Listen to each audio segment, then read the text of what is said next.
A'udzu billahi minasyaitonir rajim. Bismillahirrahmanirrahim. Alhamdulillahirabbil alamin. Wassalatu wassalamu ala asyrafil anbiya'i wal mursalin sayyidil awwalina wal akhirin sayyidina wa maulana Muhammadinil amin wa ala alihi tahirin was sahabati ajma'in wattabi'in wa tabi'it tabi'ina lahum bi ihsanin ila yaumiddin. Amma ba'du. Para bapak, para ibu sederek sedaya hadirin jamaah Masjid Besar Baitur Rahim Wonocolo ingkang dirahmati Allah Subhanahu wa taala. Alhamdulillahirabbil alamin. Melanjutkan ngaji Ahadisul Ahkam, hadis-hadis terkait hukum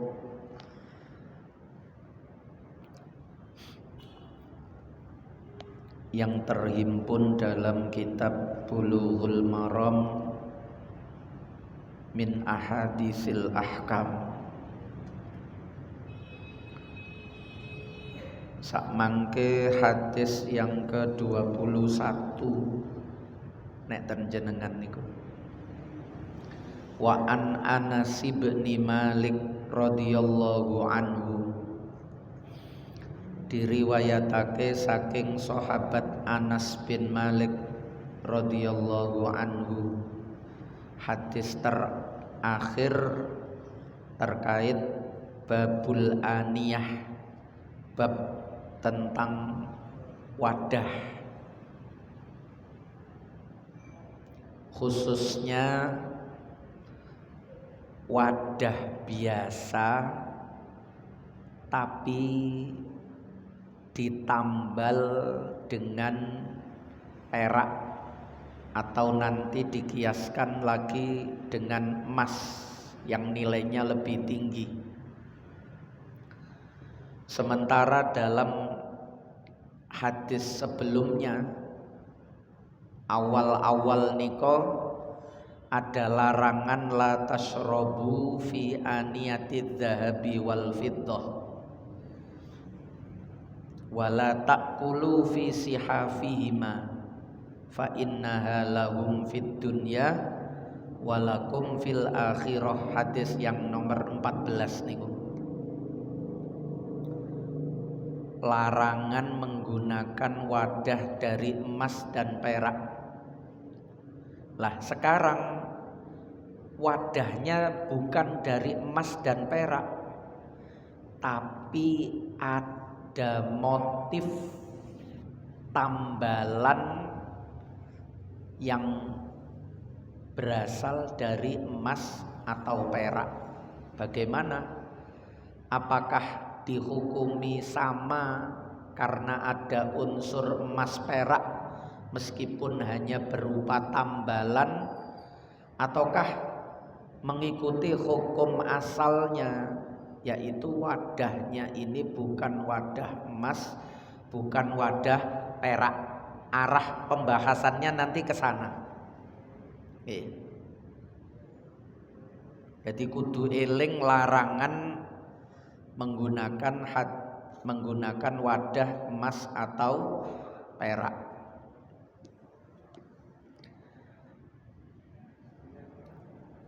Hadis niki dikeluarkan oleh Imam Bukhari dari sahabat Anas bin Malik. Ya napa terose Anas bin Malik niki bisa jadi Anas bin Malik yang disuruh oleh Rasulullah untuk nembelno wadah niki, atau Anas bin Malik sendiri yang nembel, atau Kanjeng Nabi dhewe sing nembel. Ada 3 kemungkinan. Terus Anas bin Malik cerita anna qadahan Nabi sallallahu alaihi wasallam sak temene wadahe Kanjeng Nabi sallallahu alaihi wasallam suatu ketika wadahe Kanjeng Nabi iku pernah ingkasaro pecah. Sigar kirangan sampai tugel nopo cuma retak pecah niku maksude.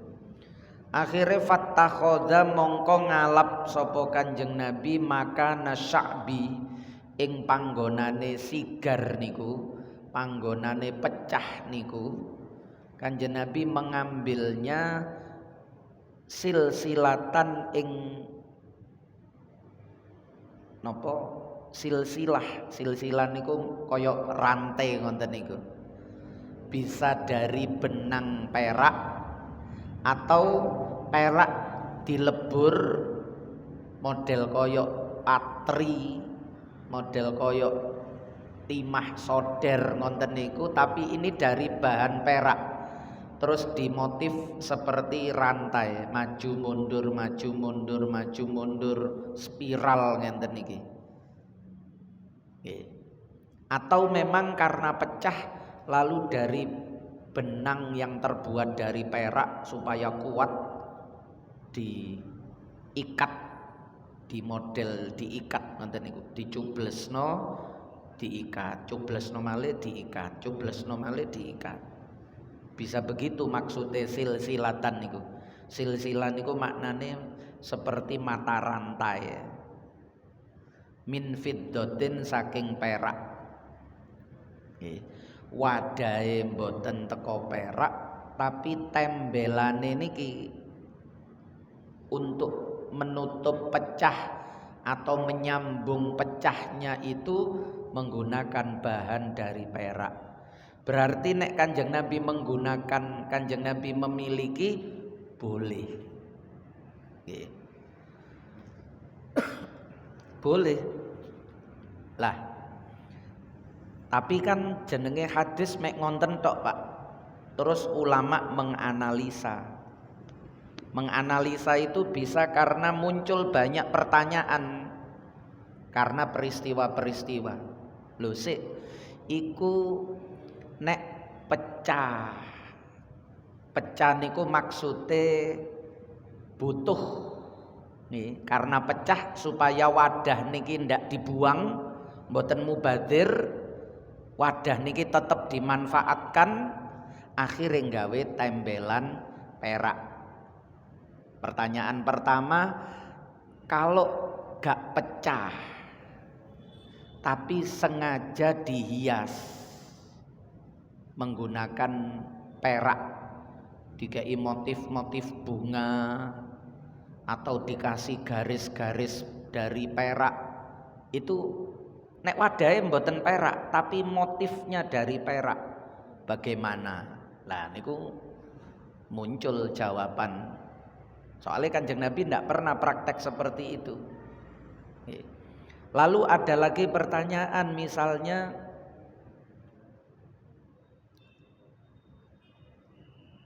titik opo akeh iku tembelane. Apakah sama nek pecahe tembelane titik gawe perak dengan tembelane akeh gawe perak? Sama ataukah beda? Nah, ngoten niku kan mboten disebut ngoten mriki. Nah, niku fikih itu berkembang karena persoalan-persoalan yang muncul juga berkembang. Mulane fikih niku harus mboten cukup gawe hadis niku mboten cukup, Pak. Maka kita merujuk kepada ulama-ulama fikih yang sudah khatam hadis-hadis niku wis khatam. Mboten sik tas goleki. Wis khatam.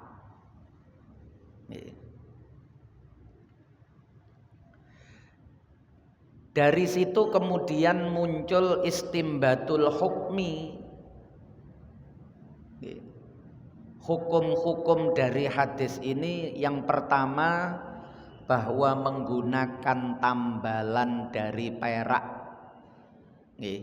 entah itu berbentuk seperti rantai atau lingkaran-lingkaran, nggih, yang motifnya itu karena hajat, koyok Kanjeng Nabi niki, karena kebutuhan supaya wadah niki bisa berfungsi, ditempel, niku boleh, niku menurut mazhabnya Imam Syafi'i. Nggih. Tapi kalau karena perhiasan dihias, nggih, kalau dihias maka tidak boleh, karena bukan, tidak butuh. Sebab asale gawe wadah toko emas perak niku dilarang. Nggih. Sementara wadah ini berfungsi, tanpa emas tanpa perak niku berfungsi. Berarti cuma gawe hiasan. Oh, nek gawe hiasan yo gak oleh. Sebab melok larangan yang asal yang kemarin, la takulu la tasrobu fi aniyati dzahab wal fiddah nika. Jadi boleh itu kalau karena ada hajat, nggih. Tapi kalau tidak hajat maka tidak boleh. Lah tidak boleh niku macam kali, makruh nopo haram. Nggih. Nek perak niku makruh. Nek emas niku haram. Nggih. Bukan karena hajat gawe perak makruh. Bukan karena hajat gawe emas haram. Tapi nek hajat tidak haram. Boleh baik emas maupun perak. Nggih, baik perak maupun emas, asale perak. Nggih. Tapi nek cara mazhab Maliki kali mazhab Hambali sing didelok niku mboten hajat atau tidak hajatnya. Jadi nek mazhab Syafi'i niku titik tekannya itu pada hajat, butuhkah dengan perak itu. Berarti nek ono bahan selain perak, maka perak ndak boleh. Nggih. Ada bahan yang baik untuk nembel niku tanpa perak. Cara sakniki ono lem, ono bahan-bahan yang lain, gak perlu gawe perak, gak perlu gawe emas, berarti ndak boleh karena sudah ndak butuh. Tapi nek butuh berarti boleh. Jadi titik tekannya mazhab Syafi'i itu boleh kalau ada hajat. Lah nek mazhab Maliki dan mazhab Hambali mboten butuhnya, titik tekannya itu kepada sedikit atau banyak. Nek titik oleh, baik hajat maupun selain hajat, nek titik oleh. Tapi nek akeh ndak boleh. Nek titik boleh, kalau banyak haram, ndak boleh. Niku nek mazhab Maliki, titik tekannya itu sedikit atau banyak.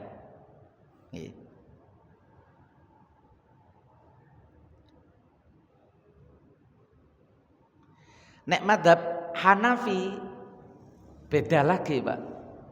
Boleh pokok mboten pecahe niku, nembele gawe emas perak niku mboten pas nang cucuk sing diminum. Cara ceret ngonten kan, ceret niku kan kadang dikokop ngonten. Dimut terus diminum. Lah nek pecahe nang cucuke niku, cucuke ceret niku terus ditempel gawe emas utawa perak ndak boleh. Tapi kalau selain cucuk ndak apa-apa. Soalnya titik tekane nanggone la tasrobu niku. Ojo minum wadah teko emas perak. Lah nek pas cucuke niki ana emas ana perak, berarti kan minume teko wadah sing niku aneh, Pak. Oh, teko antik kok, teko hadis siji niku iso duwe hujah dewe-dewe. Wong hadis wingi kan latas robu fi aniyati dzahab. Bener cerete gak teko perak, gak teko emas, tapi pas cucuke iku teko emas, teko perak. Lah sampean ngombene nduk cucuke iku berarti yo sampean ngombe teko wadah sing emas, perak. Soale cucuke pas perak, cucuke pas emas. Niku pintere madzhab Hanafi niku. Ngoten niku ya masuk akal nggih. Iya ya bener ya. Ngoten kan. Pucuke tok. Tapi nek ditempel nduk nisor, kanan, belakang, atas ndak apa-apa madzhab Hanafi. Mboten penting akeh, mboten penting titik, pokok wadahe gak teko emas. Saakeh-akehe nek wadahe mboten teko emas kan nggih sik tetep bahannya lebih banyak wadah asline. Ya, tembelan wau lho nggih. Tembelan wau nek wadah asline mboten emas perak, saakeh kaya napa iku ya tetep menang atau sik luwih akeh bahan dasar asal wadah niki wau. Sehingga madzhab Hanafi gak tertarik bahas akeh, gak tertarik bahas titik, gak tertarik butuh utawa gak butuh. Sebab hadise Kanjeng Nabi gak atik muni butuh utawa gak butuh. Pundi ana butuh, pundi ana gak butuh. Madzhab Hanafi ngonten. Tapi madzhab Hanafi tertarik dengan latas robu niku wau. Pokok sing wayahe sampean cucup cara piring ngonten pinggire. Pinggire kadang kan ngombe dodo niku disosrop ngenten. Lah pas pinggire niku gak oleh teko emas teko perak. Walaupun titik. Sebab titik nek pas pinggire niku dikokop ngenten diombe utawa cucuke ceret mang pas dikokop diombe berarti jelas dia meminum air atau dari wadah yang ana emas perake sing nempel nduk ngene mulute niku. Niku ngoten niku iya bener. Niku ngonten ulama niku. Nggih. Enten malih sing di luar madzhab 4 niku sing melarang mutlak. Wis gak oleh. Ba titik, ba akeh, ba hajat, ba gak hajat. Pokok Kanjeng Nabi tahu ngelarang ojo ngombe teko wadah emas perak, ojo mangan teko wadah emas perak. Titik nek ana emase ya iku wadah emas. Masih hajat, masih gak hajat titik berarti ya kelebu gak oleh. Lah iki hadis iki ya apa Kanjeng Nabi? Lho iku keistimewaane Kanjeng Nabi iku aja ditiru. Akeh hukum-hukum kaya ngono iku akeh. Umate menikah paling kata papat, tapi Kanjeng Nabi niku kata hukum-hukum sing pengecualian khusus untuk Kanjeng Nabi niku kata termasuk iki. Wah ngoten niku enten niku Imam Abul Lais nggih, Imam Al-Lais bin Sa'ad makame ten Mesir niku. Cideke sing aran Bulughul Maram niki, cideke Ibnu Hajar Al Asqalani niku. Kacek ronggang wonten mawon. Nggih. Nah niku Imam Lais bin Sa'ad. Niku ten Qarafah. Seperguruan kali Imam Malik gurune Imam Syafi'i. Imam Syafi'i waktu pindah nduk Mesir, Imam Lais pun sedo. Mboten menangi Imam Lais. Nggih, bukan termasuk 4 mazhab. Haram mutlak wis gak oleh. Nah niku ulama, Pak. Nggih. Niku beda-beda ngonten niku. Mulane jangan memaksakan satu kebenaran mutlak. Nggih. Ulama kita niku persoalan ini menurut mazhab atau pendapat yang saya ikuti benar. Nggih. Tapi menurut Anda salah. Nggih. Menurut kami benar, menurut Anda salah. Di hadapan Allah bisa jadi saya yang benar, bisa jadi Anda yang benar. Nggih. Apa yang Anda pilih itu menurut Anda benar, tapi menurut kami pendapat yang kami ambil, mazhab yang kami pilih itu salah. Menurut Anda benar, menurut kami salah. Tapi di hadapan Allah bisa jadi Anda yang benar, bisa jadi saya yang benar. Nah, niku sehingga tidak memonopoli kebenaran. Nggih, karena hanya terkait furu'iyah, khilafiyah. Beda nek terkait sing qat'iyah, sing pasti, mboten oleh khilaf. Kaya wajibe salat 5 waktu. Niku wis gak khilaf. Lho nek menurut pendapatku ya salat iku gak wajib, mboten enten ulama sing muni ngoten niku mboten enten. Nggih. Nek ana sing muni berarti di luar Islam. Lah niku sing dadi harus paham apakah ini persoalan qot'i usul pokok atau ini persoalan far'i ijtihadi dhanni furu'. Nah niku iki persoalan ijtihadiyah, persoalan khilafiyah. Nggih. Yang kalau berbeda itu jangan terus bid'ah, syirik, kafir. Lah niku nggih aja ngono. Wong khilafiyah kok. Nah niki mulane kula sebutno macem-macem padahal teko hadis siji lho Pak nggih. Teko hadis siji niki. Nggih. Ojo terus ini berdasarkan hadis. Lho ulama sing kula sebutno niku hadis kabeh nggih dan hadisnya sama. Nggih. Hadise padha siji tapi isok berkesimpulan yang seperti itu tadi. Oh ya napa jenengan?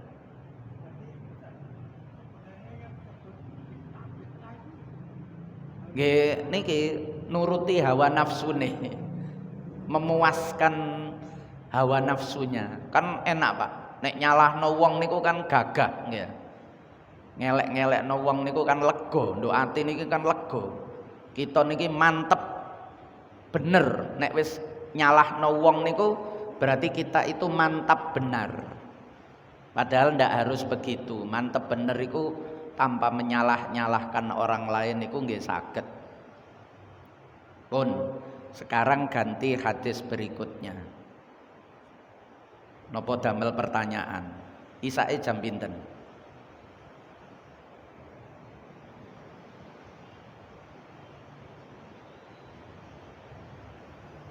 Jam 7 dereng nggih, mboten sampai jam 7 isake. Jam 7 kurang 6. Nggih. Kula terusno setunggal hadis. Babu izalatin najasati wa bayaniha. Bab menjelaskan menghilangkan najis dan penjelasan-penjelasannya.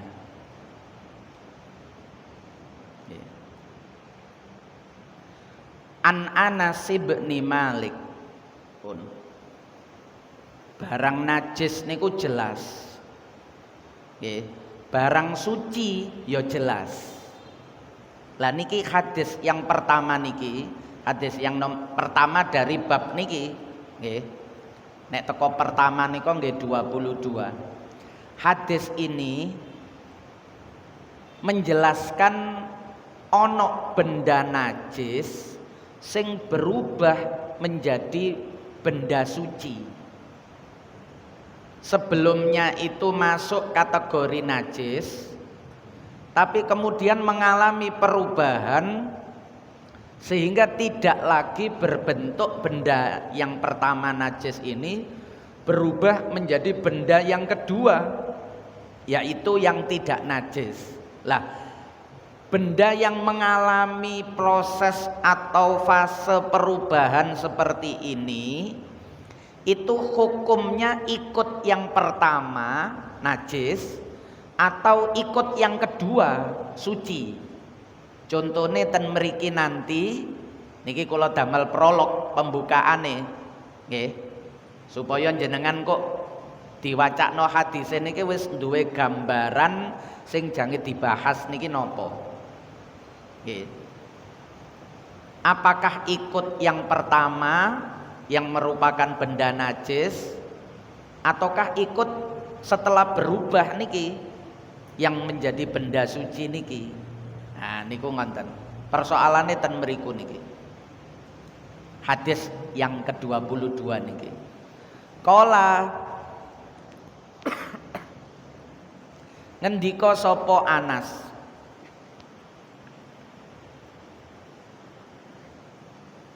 suila ditakoni. Dadi kula jelasno niki hanya dari sisi pemahamannya saja. Sebab ten mriki memang Ngonten sing dijelasno. Tidak menyentuh kepada riwayat sanad rawi-rawinya. Apakah rawinya itu sikoh, doif dan lain-lain, tidak. Nah, ulama niku nek dilebokno ten mriku nanti bisa khilaf lagi, Pak. Sik bahas pemahaman saja beda-beda, apalagi bahas kualitas hadis. Iki hadisnya sahih, iki hasan, iki doif. Nanti bisa jadi berbeda lagi. Nggih. Karena dianggap doif tidak mau memakai, karena dianggap sahih yang ini memakai. Lho nek menurutku sahih iki tak enggo, menurutku enggak gak tak enggo. Lah ngoten beda malih. Nggih. Niki baru yang saya jelaskan tadi dari sudut pemahaman. Nggih. Niki pancen hujan niki nggih. Nggih. Kanjeng Nabi pernah ditanya, su'ila Rasulullah sallallahu alaihi wasallam anil khamri, saking khomer. Kula seneng hadis saya pendek-pendek ngenten iki seneng, jelasno iso enak nggih. Nek hadis saya panjang jelasno separo waktune wis gak nututi. Tuttakhadhu kang diolah nggih, tuttakhadhu kang dialap, diolah. Berarti ada campur tangan manusia, ada campur tangan manusia. Khollan ing dadi cukak. Nggih. Jadi dulu tapi nek sak mangke niku kan wonge pinter-pinter, Pak. Cukak niku bahan cukak dengan bahan khomer itu kalau dulu itu sama. Tinggal prosesnya saja. Nggih.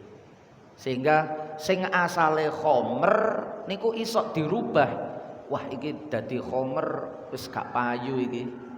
Dirubah, diproses ulang, ditambahi nopo,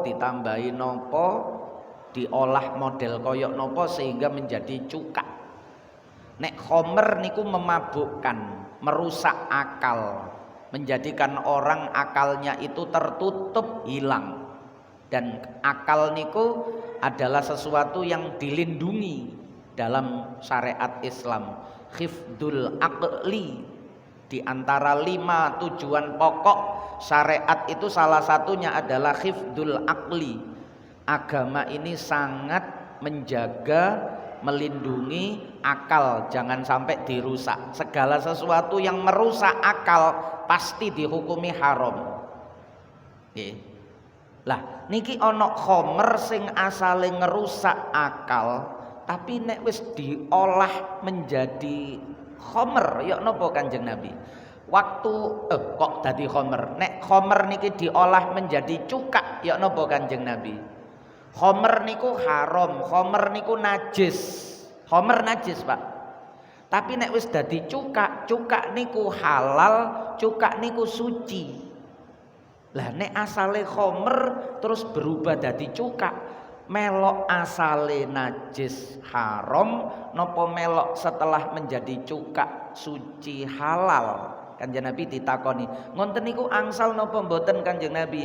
Khomer dirubah dadi cukak niku angsal napa mboten?" Faqala, mongko jawab sapa Kanjeng Nabi, "La." Ojo. Lah ojo niki sik dawa ceritane, Pak. Nggih. Lah ojo. Kanjeng Nabi, khomer mau dirubah menjadi cukak, bagaimana? Jangan. Lah, jangan. Yes. Jadi jenengan titik tekane khomer cukak, tengah-tengah ini wau tuttakhadhu, diolah. Dan ternyata dilarang. Teko hadis niki kemudian para ulama berbeda-beda. Nggih. Terkait perubahan khomer menjadi cukak. Nggih. Yang pertama, haram secara mutlak. Jadi nek cukak niki sing pertama. Nggih.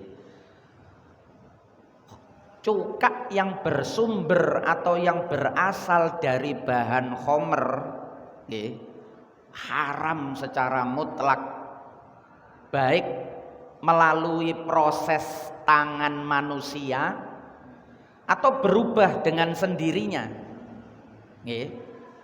Niki di luar madzhab 4 niki. Kelompok namanya Hadawiyah. Kelompoknya namanya Hadawiyah. Niki statementnya mengharamkan semua cuka yang berasal dari khomer, baik melalui proses olah tangan manusia atau alami, disimpen saking suwene nyimpen moro-moro kecut-kecut dhewe dadi cuka.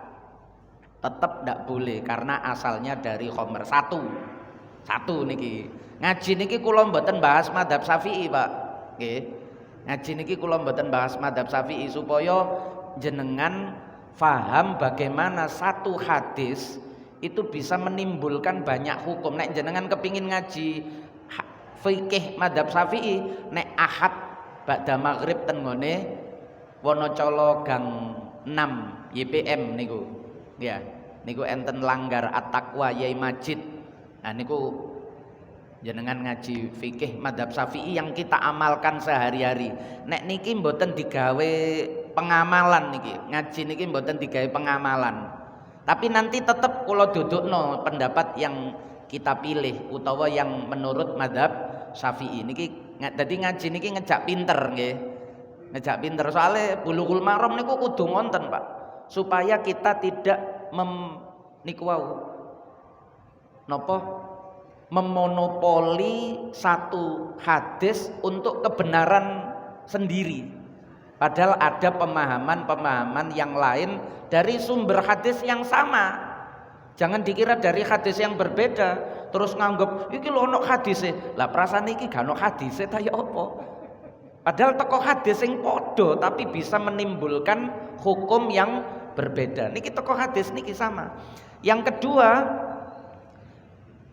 niki madzhab Syafi'i. Niki sing populer jenengan sering krungu. Kalau berubah dengan sendirinya maka suci. Khomer sing asale najis haram berubah dengan sendirinya maka ini menjadi suci dan halal. Loh, kok iso? Karena yang di hadis itu berbunyi tutakhodu. Tutakhodu itu berarti ada campur tangan manusia. Berarti nek diwalik, nek gak ono campur tangan manusia, berarti gak popo. Nah, niku ngonten niku madzhab Syafi'i yang berpendapat seperti itu. Kalau ada campur tangan manusia mbok dicemplungi napa-napa utawa diudek, gak dicemplungi napa-napa tapi diudek. Pokok ono campur tangane menungso. Niku hukumnya seperti yang pertama tadi, haram dan najis. Tapi nek berubah alami dengan sendirinya asale khomer dadi cuka, khomer haram najis dadi cuka, berubah sendiri ya jenenge berubah sendiri yo dihukumi perubahan yang terakhir niku halal dan suci. Nggih. Yang ketiga sebaliknya nggih. Niki cara mazhab Hanafi kali mazhab Maliki, yaitu ndelok akhire, Pak. Nek yang Hadawiyah tadi ndelok awale khomer wis khomer terus. Nek mazhab Syafi'i ndelok-ndelok berubah dengan sendirinya atau dengan campur tangan manusia. Yang ketiga niki mazhab Hanafi dengan mazhab Maliki nggih. Niku halal kabeh, suci kabeh, baik dengan proses manusia atau alami berubah dengan sendirinya. Loh, kok iso muni ngono? Wah, hujahe mboten nduk hadis niki. Hadis niki dianggap hadis iku maknane enggak kesana. Hadis iki sama sekali gak ngomongno suci, gak ngomongno najis hadis iki. Kanjeng Nabi cuma ditakoni khomer iku nek dirubah dadi cukak, diolah angsal napa mboten. Dadi bahasa iku oleh apa gak oleh. Kanjeng Nabi ojo. Kenapa kok ojo Kanjeng Nabi? Niki menurut madhab Hanafi kali madhab Maliki. Iya, karena zaman itu, zaman Rasulullah ketika itu, khomer itu baru saja diharamkan. Sehingga maksudnya Kanjeng Nabi, wis nek sapa ae duwe khomer, sapa ae duwe minuman keras, buaken, ojo ate disimpen. Lah nek jange diolah dadi cukak niku kan berarti disimpen sik. Lah nek disimpen niku wong sik tas haram, Pak. Wingi-wingi niku halal, wingi-wingi itu belum dilarang. Lah nek atik nyimpen kuwatire Kanjeng Nabi kok sih enak rek eman aku sik kangen aku karo rasane iku. Kanjeng Nabi kuwatir niku, mulane wis ojo gak usah. Nah niku titik tekannya itu ke sana. Sementara urusan cukak nggih nek wis dadi cukak iku yo duduk khomer. Wis dadi cukak kok duduk khomer. Khomer kan waktu dadi khomer lan wis dadi cukak iku baik proses manusia utawa alami apa bedane wong kenyataane wis dadi cukak. Nek wis dadi cukak niku yo melok al yauma ukhillalakumut thayyibat. Hari ini segala yang baik dihalalkan. Cukak iku yo api, gawe tambahane bumbu masakan iku tambah sedep. Api iku termasuk. Nah, malah enten hadise Kanjeng Nabi nikmal idamu al khil. Enak-enake lauk pauk niku lho. Kanjeng Nabi niku kadang lauk pauk niku nggih mek ditambahi cukak ngoten niku, Pak. Roti Mesir, roti Arab niku rasane niku kan sepo nggih. Rasane niku hampa. Lah niku iso muncul rasa niku nek dicelup nang cukak. Sehingga kadang-kadang menu napa ngoten niku roti dicuwil dicelupno nang cukak. Set niku rasane muncul. Sehingga Kanjeng Nabi nikmal idamu al khillu. Enak-enake lauk pauk iku ya cukak. Wis roti iki celupno cukak rasane wis enak pisan. Lho, cukak berarti apa wae nek wis asale nek wis berubah nggih, apa wae nek wis berubah dadi cukak, mbok asale suci dadi cukak, mbok asale najis dadi cukak, ya wis delok cukak iku Kanjeng Nabi muni nikmal idamu al khillu, enak-enake lauk pauk iku cukak. Ya berarti boleh wis halal suci. Wah, ngoten niku. Lah larangan iki, la iki apa? La iku terkait sik gak nyimpen sebab ana perintah Kanjeng Nabi nek duwe cukak buaken sunteken aja disimpen. Mulane nate sing diceritakno nika khomer niku dibuak nduk dalan-dalan kota Madinah waktu ayat innamal khamru wal maisiru wal ansabu wal azlamu rijsun min amali syaiton itu turun, penduduk Madinah sing duwe khomer niku diniku. Ditambah lagi enten sahabat takon, Kanjeng Nabi niki ana anak yatim, termasuk diantara harta warisan dari ayahnya itu adalah cukak pirang-pirang jirigen. Kok cukak khomer, lambe niki keliru-keliru. Warisan teko bapake niku khomer pirang-pirang jurigen cara sak mangke, pirang-pirang tong. Niki yok napa niki? Niki harta warisane anak yatim. Niki dibuak napa diolah dadi cukak. Nggih, dibuak napa diolah dadi cukak. Kanjeng Nabi tetep buak ae. Nggih. Buak ae. Nah niku karena itu, karena dulu itu dilarang menyimpan khomernya itu yang lebih pokok supaya tidak menimbulkan orang nostalgia dengan khomer, wis dilupakan, wis khomer itu dilupakan. Nah niku arahe ke sana. Sehingga cara madzhab Hanafi kali Maliki berubah karena tangan manusia atau alami, pokok nek wis dadi cukak halal suci kabeh. Nah niku tiga niku perbedaane.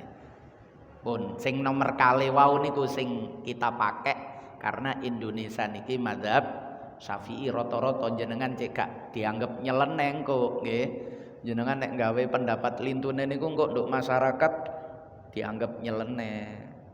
Nggih, sing umum-umum mawon. Liyane ngono ada pendapat seperti itu dan itu mazhab Syafi'i ya wis melok. Nggih. Nah, sampun. Wa anhu wallahu a'lamu bis-shawab. Al-Fatihah. A'udzubillahi minasyaitonirrajim. Bismillahirrahmanirrahim. Alhamdulillahirabbil alamin.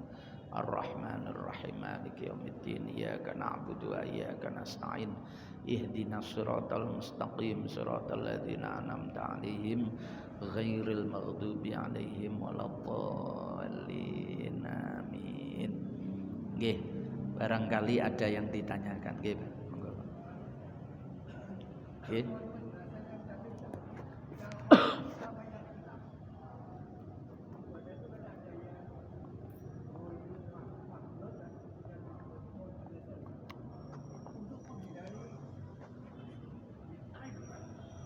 Nggih.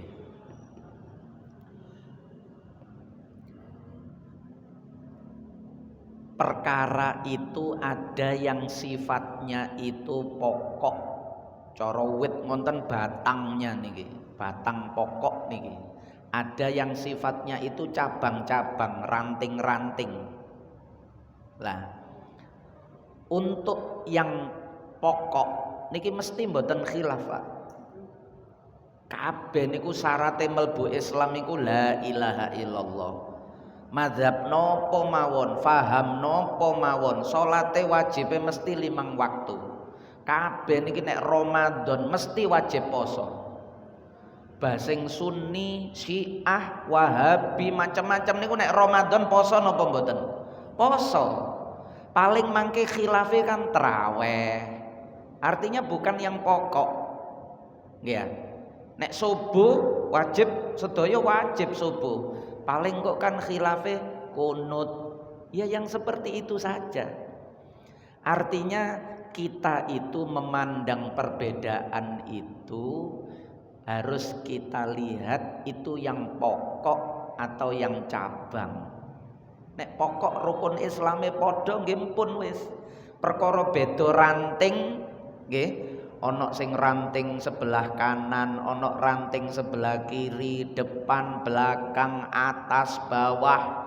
Wakeh pancene. Tiang kadang-kadang aku gandolan ranting iki ae. Aku gandolan ranting iki ae. Ya pasti jumlahnya banyak, tapi nek wis ngerangkul batang niki mesti dadi siji. Karena batangnya cuma satu. Sing pokok niki mesti podo, tapi begitu masuk cabang dan ranting niku ngoten. Contone sing pokok, sing usul, sing qot'i niku nggih kaya salat 5 waktu. Ayo. Faham napa mawon ditakoni, salat 5 waktu wajib atau tidak? Mesti muni wajib. Nek atik muni tidak, lah niku sesat niku. Nggih, karena ini qot'i. Niku sesat niku. Gak wajib. Lah niku sesat niku, jelas sesat niku. Nggih. Tapi nek terkait yang sifatnya cabang berbeda itu tidak perlu napa menjadi persoalan besar. Nek menjadi pembahasan koyok ngenten iki ndak masalah. Jadi keilmuan menjadi pembahasan perbendaraan ilmu saja. Tinggal kita memilih yang mana. Wonten kan? Ya. Jadi beda niku bukan berarti bermusuhan. Lah wong-wong sing senengane nyalah-nyalahno karena berbeda dengan dirinya, entah itu dengan bahasa syirik, dengan bahasa kafir, dengan bahasa bid'ah, padahal itu bukanlah sesuatu yang pokok. Lah niku sing bermasalah niku sakjane wonge. Nggih, sing bermasalah niku wonge. Bisa jadi karena proses ngajine niki mboten bener. Didoktrin ket awal ngaji niku wis diwulangi iki sesat, kita benar, mereka kafir, kita benar, mereka syirik, kita benar, mereka bid'ah. Niku ket awal wis didoktrin ngoten. Dadi niki bermasalah. Nggih. Nah, kita saja yang harus pandai-pandai dengan ilmu, bukan dengan doktrin-doktrin ngoten niku. Meskipun diatasnamakan Quran, sunnah, manhaj salaf, wis macam-macam niku kan hanya untuk mencari pembenaran saja. Yang apa dikira yang lain niku gak berdasarkan Quran, apa gak berdasarkan hadis. Lah niki sing disebutno niki salaf kabeh niki. Imam Hanafi niku wafate tahun 150. Imam Syafi'i wafate 204 Hijriah. Imam Malik wafatnya 197. Imam Ahmad bin Ambal wafatnya 236. Niku di bawah 300 salaf kabeh niku. Sementara mereka sing ngaku manhaj salaf niku malah cekelane ulama-ulama yang wafatnya 1990 kemarin. Albani, Utsaimin niku tahun 1990-an wingi Pak, belum 100 tahun. Lah nek muni salaf niku kan yo aneh. Wong wafatnya saja belum 100 tahun yang lalu. Salaf itu 300 tahun periode Hijriah pertama niku lho salaf. Dadi niku hanya klaim-klaim saja. Pembenaran-pembenaran sepihak untuk menyalah-nyalahkan orang lain. Nggih, kita niki mawon sing kudu pinter-pinter, jangan mau dibodohi. Nggih, jangan mau dibodohi terus membikin kekacauan di dalam dunia Islam. Wong Islam niku sibuk dijak tukaran mawon. Ilo-iloan, eker-ekeran mawon. Padahal masih banyak pekerjaan yang harus kita kerjakan untuk kebaikan niki lho, untuk kemakmuran, untuk kemaslahatan Islam niki lho. Sangat banyak. Mosok ket biyen sing diurusi iku wae. Sing diumek-umek niku lho.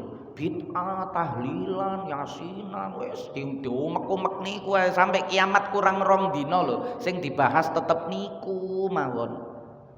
Ya, liyane wis maju berkembang, kita niku sik diumek-umek masalah ngonten mawon niku. Lah niku pandai-pandailah kita melihat ini persoalan pokok. Nek pokok nggih penting karena menyangkut akidah. Pokok niku akidah karena menyangkut napa? Keyakinan, menyangkut hal-hal yang prinsip. Tapi kalau hal-hal yang sifatnya ya wis iki gak apa-apa lah, sampean ngene gak apa-apa lah niku kita yang luas. Ngoten nggih. Nah niku ngoten. Nggih.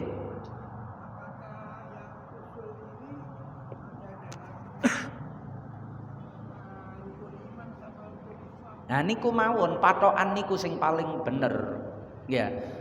Rukun Islammu apa? Oh ya wis padha, wis terserah sampean organisasi apa, kelompok sampean apa. Aku takon rukun Islam sampean apa? Syahadat, salat, zakat, poso, haji. Wis padha salaman. Wis gak usah dibahas eker-ekeran. Sampean ngono monggo, aku ngene izinkan. Wis rukun Islami padha, berarti kan padha Islami. Nggih kan? Lah nek rukun Islami padha kan berarti padha Islami. Lah padha Islami geger hanya karena berbeda yang tidak prinsip. Nah, rukun imanmu apa? Iman kepada Allah, iman kepada malaikat Allah, iman kepada rasul-rasul Allah, kitab-kitab suci Allah, iman kepada hari akhir, iman kepada qada dan qadarnya Allah. Salaman, podo wis gak usah dibahas perbedaan kita. Tapi rukun Islam dan rukun iman kita sama. Wah, niku bener niku. Niku usul niku. Wis niku mawon. Nggih. Wis nek ana wong ngejake kere-keran, wis padha rukun Islame, padha rukun imane, beda gak usah dipersoalkan. Beda yo gak ngerusak Islame, beda yo gak ngerusak imane. Nggih kan? Berarti ya wis sama. Nah niku mawon bener ngoten niku nggih. Nah, pun. Nggih, nuruti ngoten niku wis entek pikiran niki gawe ngonten tok nggih. Sampun. Maulaya salli wa sallim daiman abada ala habibika khairil khalqi kullihim huwal habibul ladzi turja syafa'atuhu likulli haulim minal ahwali muqtakhimi ya rabbi bil mustafa balligh maqasidana waghfir lana ma madha ya wasi'al karami ya arhamar rahimin ya arhamar rahimin ya arhamar rahimin farrij 'alal muslimin.